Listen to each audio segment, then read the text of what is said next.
Magandang araw mga idol, kumusta po mga kadugong Pinoy at for today's video mga idol, panoorin natin itong video ni Kasayuran TV mga idol. Ito yung actual video na hinuli itong si Dato Adlaw at ang kanyang grupo mga idol sa kanilang lugar sa Surigao mga idol, na ang dami itong pinadlak mga idol, kaya ito umaksyon na pa yung gobyerno natin. So let's go mga idol, panoorin natin. Mao ni ang actual nga video sa pag-aresto gid mismo ni Dato Adlaw no dito sila lungga to ang lantawon gani. Ayan na. Ito pala yung actual talaga pag-aresto ni Dato Adlaw. Talagang inaksyonan na to ng gobyerno mga idol kasi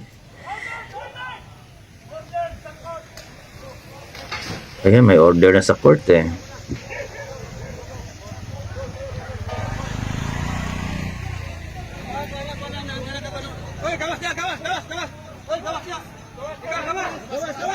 Ayan na.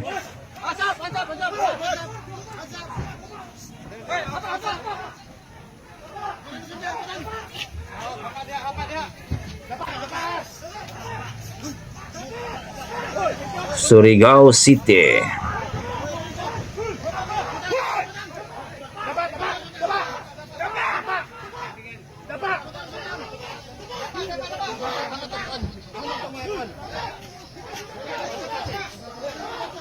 Babae, anak, babae, babae. Babae, asam babae. Babae, babae. Babae, ilan mga babae, ma'am?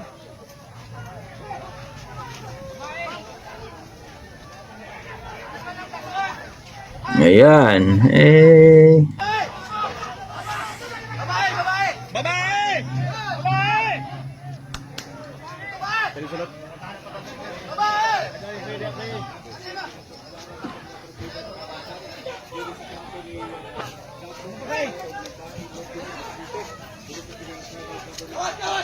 Grabe naghahanap gid king pulis no. Oo eh.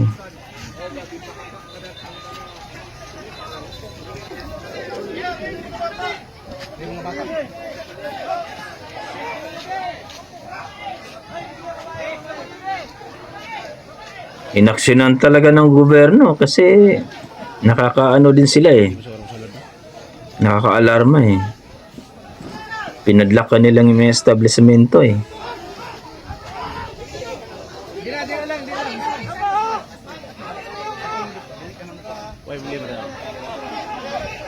Looy mga bata ni.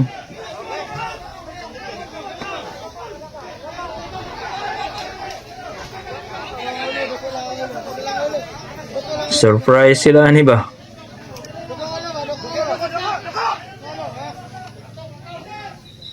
Tora si Dato Adlaw. Uy, para po si Prinsesa oh, tumaldita kayo. Ano? Stilan.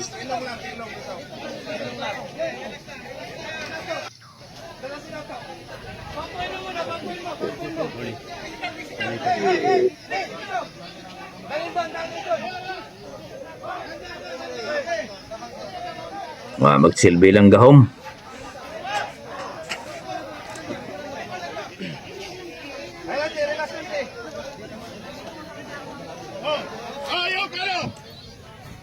Si IDJ palang tumira dito.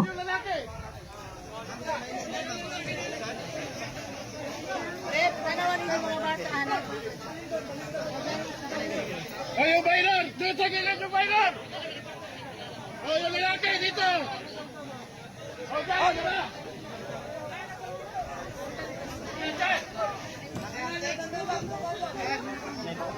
Ning uban ano yung mga lugoy gid kaayo ni kay membro lang niya sa na scam ni Dato Adlaw.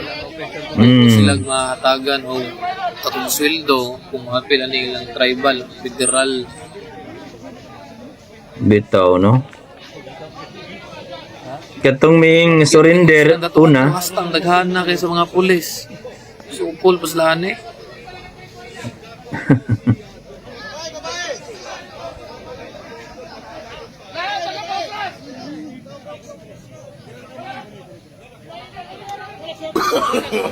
No, no, no, no. Kan pag-emoji. Yan pag emoji ni Kuya.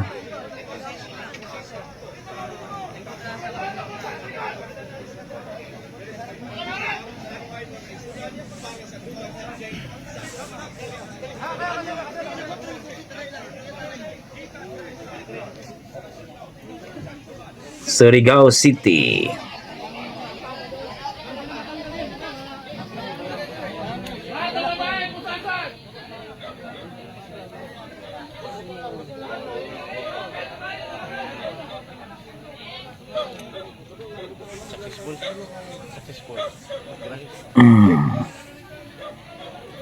So dili sila So yun po mga idol, no, at nakita natin dito mga idol na nahuli na po, at yun po ang Dato Adlaw at Bailorde sa Surigao City, kung saan ang daming pinadlock nito ng establishment, at ngayon po nahinuli na po sila sa ating mga CIDG, at talagang marami dito natutuwa kasi nga naalarma talaga sila doon sa Surigao City. So ano masasabi niyo dito mga idol sa video ni idol nating Kasayuran TV mga idol? Please comment down below mga idol, at supportan po natin ang kanyang YouTube channel. Around 21K na po siya mga idol sa kanyang video mga idol. Para sa akin, mas okay yung ganun mga idol na hulihin, baka mamaya kung manlaban sila, delikado, no? May alam naman natin mga itak ang dala nila, pero mas advantage talaga yung may mga armas. So hopefully, no, maging maayos pa rin ang ating yan sa Surigao. Sabi nga ng iba dito, mukhang nabaliktad daw ngayon. Mapadlock, justice in serve. Yun po sabi nila. So sabi ng iba dito, huwag tayong magtayo ng sariling gobyerno. Yun daw. So kawawa yung iba dito na na-recruit lang daw, sabi ng ating mga kadugong Pinoy dyan. Pero yung iba dyan na sumuko daw dati, mas okay yun kasi papalayain lang yun kasi galing yun sa ibang lugar. Okay, maraming salamat mga idol. Ano masasabi nyo sa ating video? Please comment down below mga idol. Ingat po kayo lahat.